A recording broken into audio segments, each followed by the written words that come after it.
Hello everyone, আজকে চলে এসেছি এই লুকটার আই মেকআপের ভিডিও নিয়ে। তো দেখো, তোমরা ফেস মেকআপের ভিডিওটা আগেই দেখে ফেলেছো। তো চলো এবার দেখে নিই আই মেকআপটা কীভাবে করেছি স্টেপ বাই স্টেপ। তো একদম ফার্স্টেই আমি আই বেসটাকে অ্যাপ্লাই করে নিচ্ছি।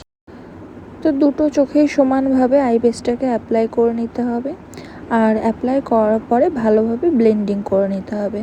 ব্লেন্ডিং করার পরে একটা pink colour, light pink colour নিয়ে আমি ক্রিজ লাইনটা করছি। তো ক্রিজ লাইনটা ভালোভাবে ব্লেন্ডিং করতে হবে যাতে কোনো হার্শ লাইন না দেখা যায়। আর তোমরা যারা এখনও এই লুকটার মেকআপ টিউটোরিয়ালটা দেখোনি, তারা অবশ্যই কমেন্টে দেওয়া বা ডেসক্রিপশানে লিঙ্ক থেকে ভিজিট করে দেখে নিও ফুল মেকআপ লুকটা। তো দেখো, ফার্স্টে একটা কনসিলার নিয়ে একদম আইয়ের কর্নার থেকে, ইনার কর্নার থেকে একদম সরু করে একটা লাইন টেনে নেব। তো দেখো, আমি যেই প্রসেসে লাইনটা করছি এই প্রসেসে করবে, তাহলে খুব সুবিধা হবে। তো সেম প্রসেসে লাইনটা করার পরে দেখো আমি একটু একটু করে নিচের দিকে স্প্রেড করে দিচ্ছি। এতে কি হচ্ছে, লাইনটাও ক্লিয়ার থাকছে, লাইনটা এলোমেলো হচ্ছে না। তো তারপরে আমি দেখো গোটাটা একদম ফিল করে দেবো যেটুকু আমি কাটিং করেছি। তো আজকে আমি যেহেতু half cut crease eye makeup করছি, তো সেই কারণে আমি আই মেকআপটা হাফ পর্যন্ত কেটেছি। আর চোখের এই হাফটুকু কাটিং করাটাকে half cut crease eye makeup বলে।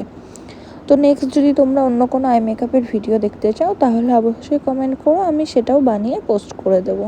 তো দেখো, সেম প্রসেসে সেকেন্ড আইটাকেও করে নিতে হবে। আর একটা জিনিস খেয়াল রাখতে হবে, দুটো আইয়ের কাটিং যেন একদম সমান থাকে। ক্রিজ লাইনটা যাতে একদম সমান সমান দেখা যায়, এই চোখেও যতটা ক্রিজ লাইন থাকবে ওই চোখেও ততটাই ক্রিজ লাইন থাকবে, সেইভাবে কাটিং করতে হবে। তো দুটো চোখ খুব ভালোভাবে কাটিং করে নিয়ে আমি ব্লেন্ডিং করে নিচ্ছি।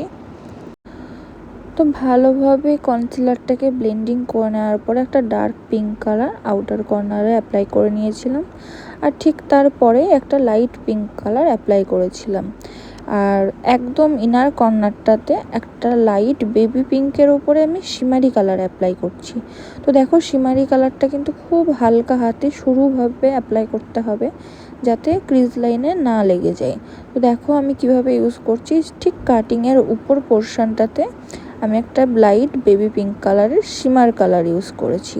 তো তোমরা এইভাবে অ্যাপ্লাই করবে আর ভালোভাবে তিনটে কালারকে একসঙ্গে মিক্স করে দেবে। দেখো, কোনো হার্শ লাইন দেখা যাচ্ছে না তিনটে কালারের মধ্যে।